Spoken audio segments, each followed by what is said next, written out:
As you may have noticed, you can watch Freedom Rocks for free on RCTV or on YouTube, but it takes money to produce good quality TV shows. You can support Freedom Rocks by shopping at our Cafe Press shop. There you can find t-shirts for men and women, tote and gym bags, coffee mugs, beer steins, food and beverage thermoses, and a bunch of other items Cafe Press offers. You can find our shop at cafepress.com/freedomrocks, all lowercase and no apostrophe.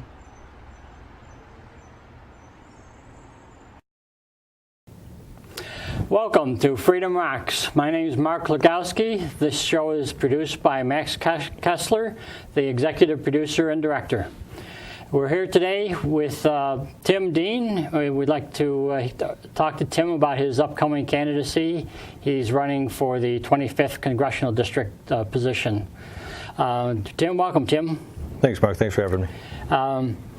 Could you give the audience a little bit of information about your background in terms of where you lived, what you've done? Sure. Born and raised in Greece, New York. Graduated from Greece Olympia High School in 1982. Enlisted into the Marine Corps in 1983, served in Beirut, Lebanon, 1984, was honorably discharged in 1987, and became a tractor-trailer driver ever since. And that's it. So you got to see quite a bit of the countryside? I did, quite a bit of the countryside and the world. That's good. You married? I'm divorced. You're divorced, okay. Yep. Kids? Got kids, 23-year-old twins. My son just got out of the Marine Corps last year. Just moved him to Phoenix. Mm-hmm. Got accepted to Arizona State. And my daughter just graduated from University of Buffalo back in December. Very nice. Yep. Yeah. Got to be pretty proud. I am very proud. Yeah. So what made you want to go from driving a truck around the countryside enjoying yourself to getting into politics?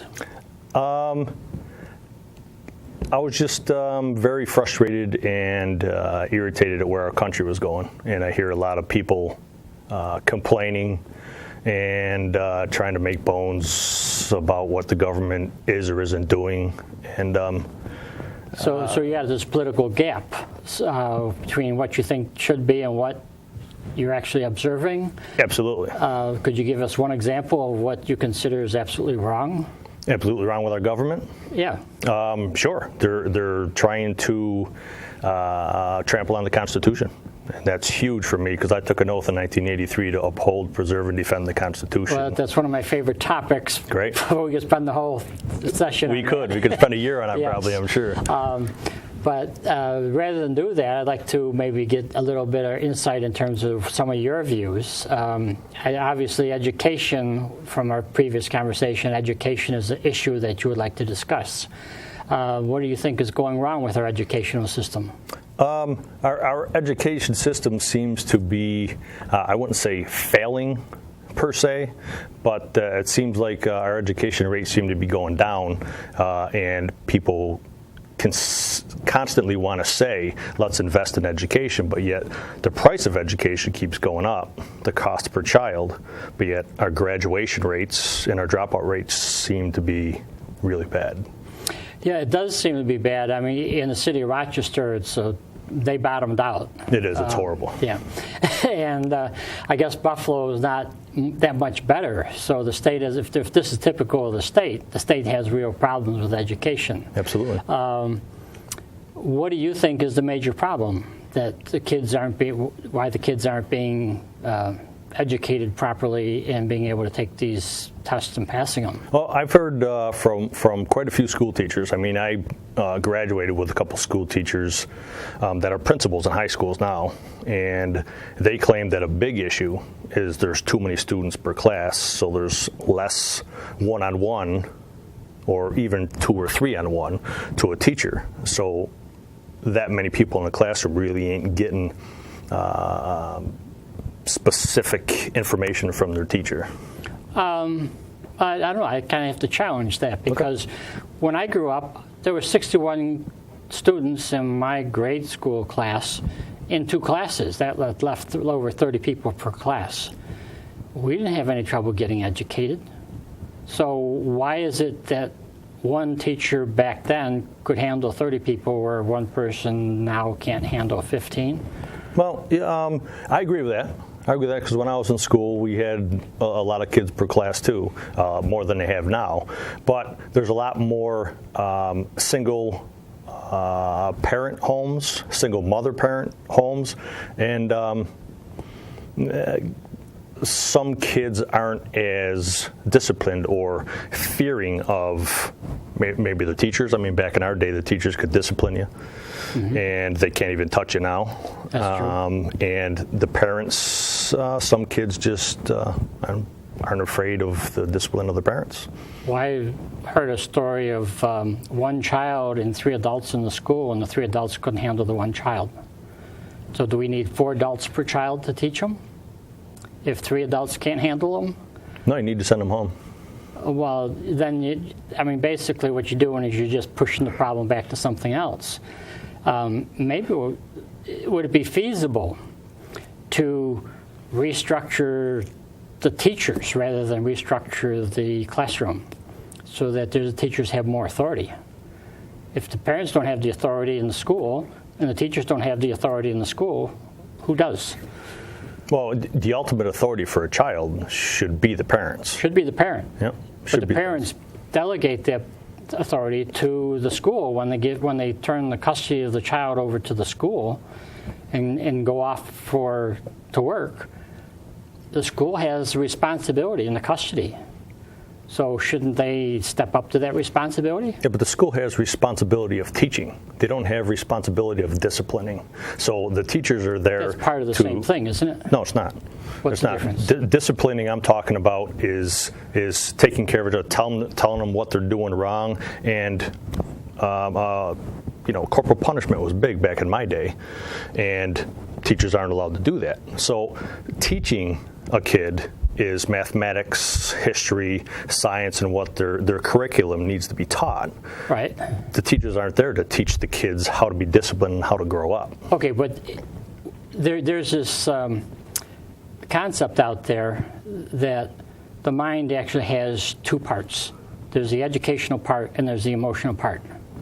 And historically, the emotional part always overrode the educational part, the logistical part, because it's a survival instinct that was developed. We're teaching all the logistical parts in the mind. We're not addressing the emotional part, which is actually the more powerful aspect. Why isn't the school system addressing the kids' emotional needs as well as their educational needs? Aren't they trying to create a complete human being here? But the complete human being and emotional side should be done at home. The teachers shouldn't be left to teach a kid how to be emotional. No, but they should be able to teach the kids how to control that. I mean, that's what the playground area is supposedly for, so kids can interact and then learn how to deal with other kids. Sure. And they deal with their emotions out in the playground. So, I mean, that's not a mathematical thing that you can teach in a classroom. So wouldn't it be feasible to take the kids and, if they want to act up, let them go to a separate room, have an authority figure there, a police officer if you have to make sure the kids don't harm one another, and then when the kid wants to learn, allow them back, but don't allow them back until they want to learn. I mean, I believe every kid wants to learn. Sure, and that's correct. You could do that all day long. I mean, I'd be fine with that. But what you just said is there wouldn't be a teacher in there. There'd be a police officer or someone in authority. Right. So it's not the teacher's job to emotionally discipline these kids. You'd have to put them in a room where someone's a professional on discipline. Which goes back to the first concept of should we restructure the teacher's authority and bring in people that have the authority to basically control the kids when they want to act up, control them so they don't harm other people, and then when they want to learn, give them back to the teachers. You could, or you can go back to the good old days or stay with the old days where the kids used to get suspended for getting out of line and send them home and have their parents deal with them and tell their parents what they did wrong and let the parents deal with it. Well, the parents aren't going to be at school 24 hours a day or even 8 hours a day. I'm saying at home. At home, yeah. Mm-hmm. But we have to address the school situation, not the home situation, with the money that we're giving the school. The schools aren't going to give money to the parents to stay home. I mean, that's not the way we're structured. Mm-hmm. So if we're going to put more money in the school system, then we have to address only what happens in the school system and stop blaming the parents. But we don't need to put more money in the school system because the school system gets plenty of money. Okay, well, then we have to look at the school system and say what's wrong. In Chicago, I think they still do it, they have a police officer on every corner, on every floor, in every school system. That's what I was told. Mm-hmm. If that's true, what we're doing is we're teaching those students to tolerate basically tyranny, because that's what they're learning. They're learning that an authority figure has the authority to tell you what you do every minute of the day. Every time you turn around, there's another authority figure. And I don't think that's what we want to teach the kids. I think we want to teach the kids, look, your education is your responsibility. And when you're ready to learn, here's a whole group of people that are willing to teach you. Now, shouldn't that the way the school system be structured? Sure, I guess you can structure it that way, but I don't believe in structuring it that way. I still believe in the good old-fashioned suspending them and send them home to the parents. If the parents ain't home, then sure, put them in another room until the parents can get out of work. I mean, I had a woman tell me when I brought that up, she says, well, that's unfair. I'm a single mother. I can't keep taking time off from work to come she'll lose her job. Well, then discipline your child. Or give your child back to the dad and let the dad discipline. If the dad ain't there, somehow or another, yes, we'll have to figure it out sooner or later. But the discipline comes and starts from home. Yeah, well, I agree with that. But I think most of the parents came up with, in a school system, like I did, monolithic age group. Mm-hmm. So we never got the opportunity to see older and younger kids disciplining older and younger kids. And as a consequence, myself and anyone younger than I am is going to be a little resistant from these adults disciplining kids because they're not their age group, and which is why I think the teachers have so much problem with parents these days. It's a result of the educational system we have. So it goes right back to square one. You got to restructure the educational system and do some drastic changes and look at what really worked in the past. The non-monolithic age group classes worked well. Sure, there were some problems, but most of the problems are all anecdotal, the way they talk about anecdotal now. So, I think we need to actually look at some real hard numbers and some real hard facts and restructure the school system itself rather than reinforcing the rules and regulations. Okay, that's something we'd have to. Yeah. We'd have to come together with because I'm still into the old time when I feared going home to my parents. Oh, yeah. Well, I feared going home. My dad always said, look, if you get hollered at and disciplined at school, you're going to get it again when you get home. That's right. And you said, what'd you do to get hollered at, Yeah, and that was true. Yeah. But the school system also was structured differently then. So let's move on a little bit. Sure. Let's get to some real numbers, if you could. Do you have any idea what the graduation rate is now in the Rochester area versus other areas? Sure, Rochester. I don't know about other areas. I know about the Rochester school district was 44.6%, and from what I hear from an actual city school teacher, it was inflated. It was actually 38.7% here in Rochester. I got carried away. We're going to have to take a break. We'll be right back.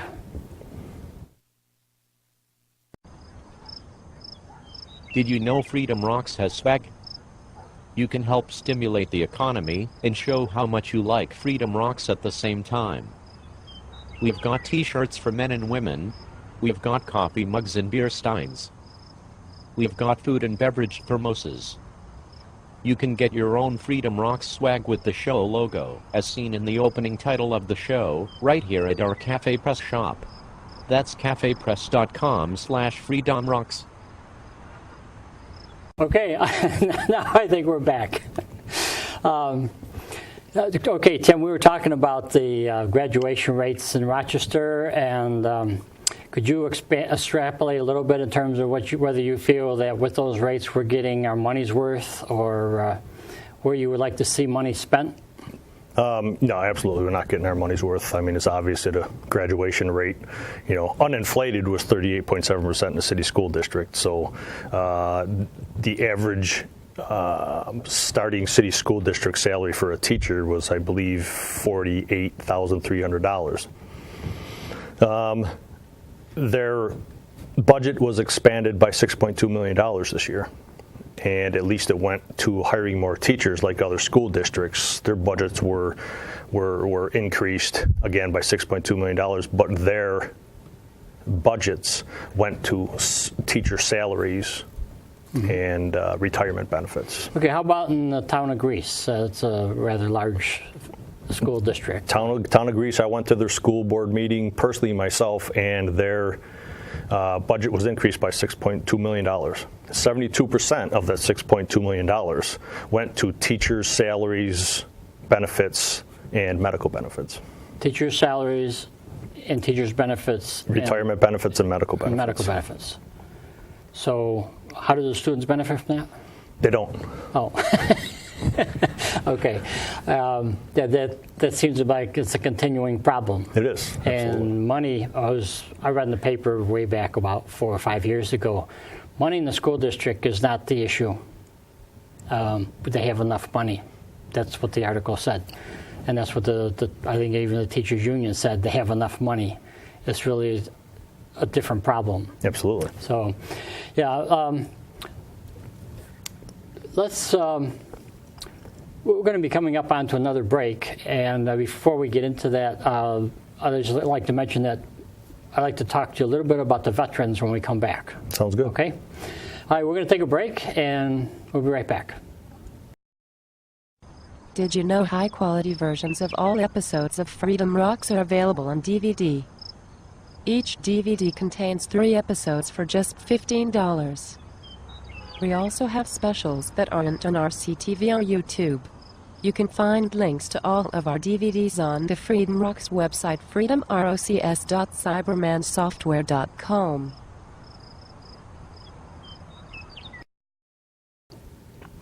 Okay, we're back.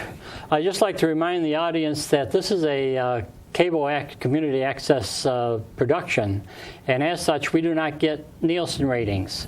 So I'd like you to, if you would, go onto our website, and which is freedomrocks.cybermansoftware.com, and let us know what you think.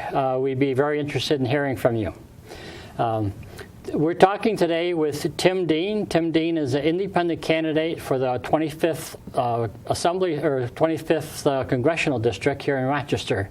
Tim, just before the break, we were talking about the school district, and I'd like to switch over to the topic of the veterans. I understand you have some very definite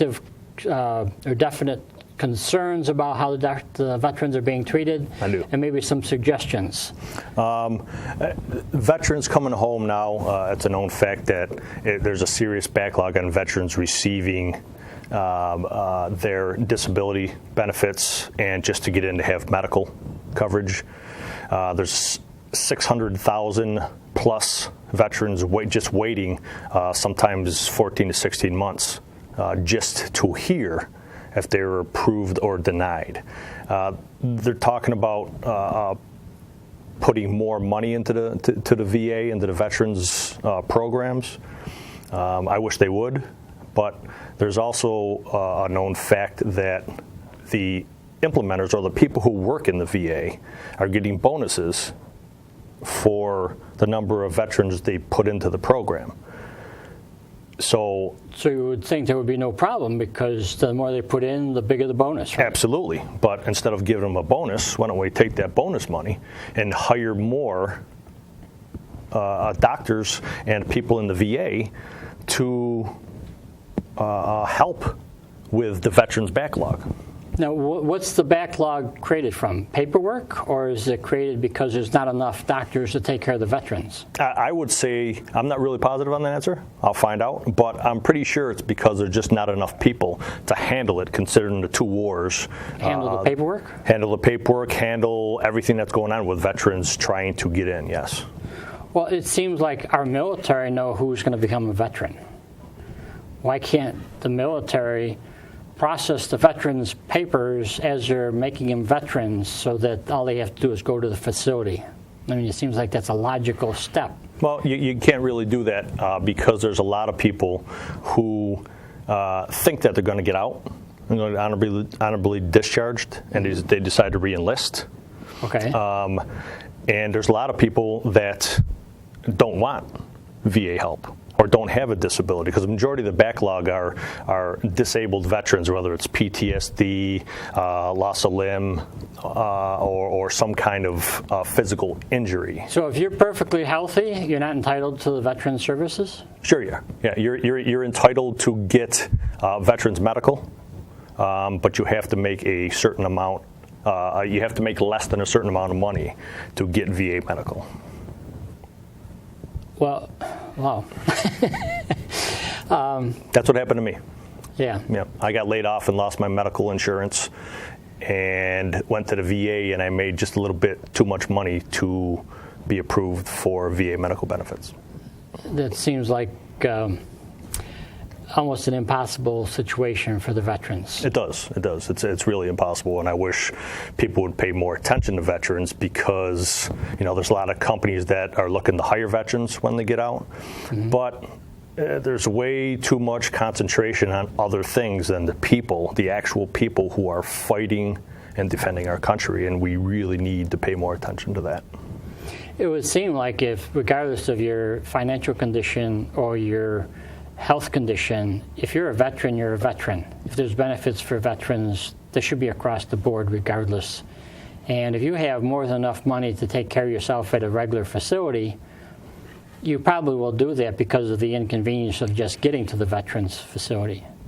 I can't imagine anyone trying to abuse that, although there probably will be some. Oh, yeah. I know a few from personal experience, a few veterans who are trying to claim disability benefits by using excuses. See, they should, if they didn't have to use an excuse to get disability, to get benefits, they were entitled to medical care regardless. I mean, let's face it, Obamacare is supposed to be a universal care, so why should their veterans be left out of it? Yeah, and I'm okay with that, though. I'm okay with the veteran benefits being for, veterans who really can't afford it, or I'm okay, everybody who is disabled during their service should automatically get veterans medical. But if you're healthy when you get out, I'm okay with them not letting veterans who are perfectly healthy not get veterans medical benefits. Well,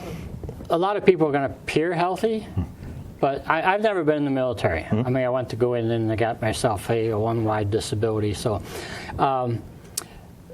the impression I get is that the life, especially if you've been in one of these wars and you've actually seen the atrocity of what war can do to people, you're not really the same, even if you're healthy.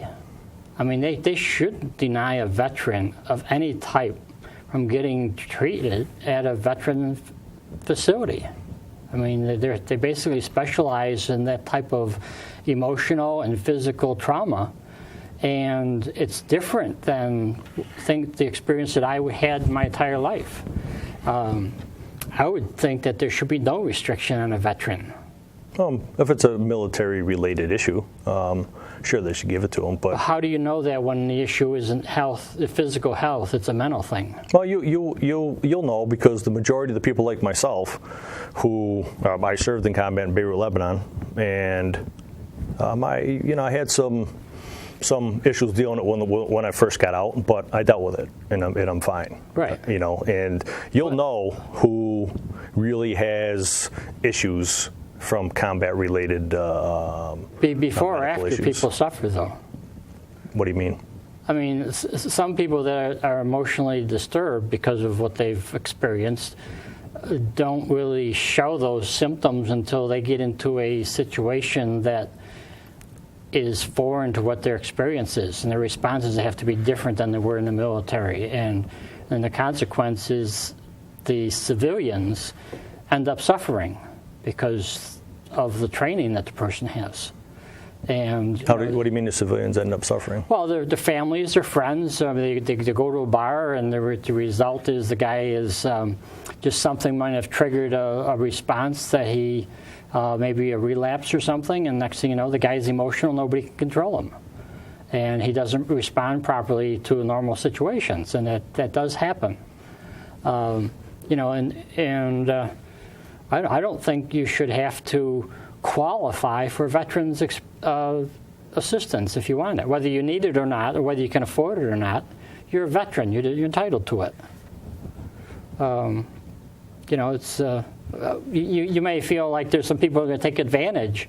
The few people that take advantage of it are minuscule compared to the people that should be taken advantage and denied. I mean, especially 18 months. That's an absurdity. Lots of things can happen to a person in 18 months. Sure. I mean, 3 days you can run out of food. Yeah, it's a very serious situation.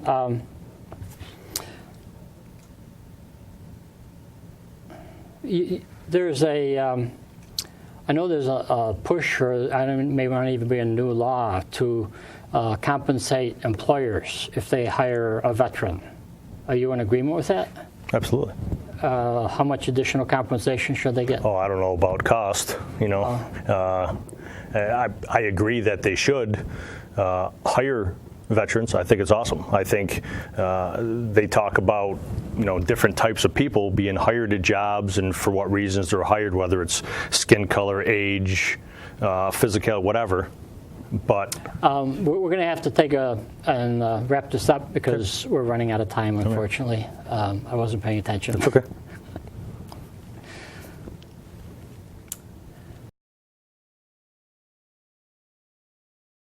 Have you ever played WTF Sudoku? You mean WTF as in what the f***? Yes. What the f*** is so all fired? What the f*** about Sudoku? Regular Sudoku is played on a 9x9 grid with exactly one of every digit 1 through 9 in every row, column, and 3x3 grid. So what? WTF Sudoku is played on a 25x25 grid with exactly one of every letter A through Y in every row, column, and 5x5 group. WTF. How can I play WTF Sudoku? You can play it online at www.cybermansoftware.com/games. You can also buy a book of puzzles on Amazon.com. Just search for WTF Sudoku. Book? You mean on paper? Yes, that's correct. So that's www.cybermansoftware.com/games or by searching for WTF Sudoku on Amazon.com? Yes.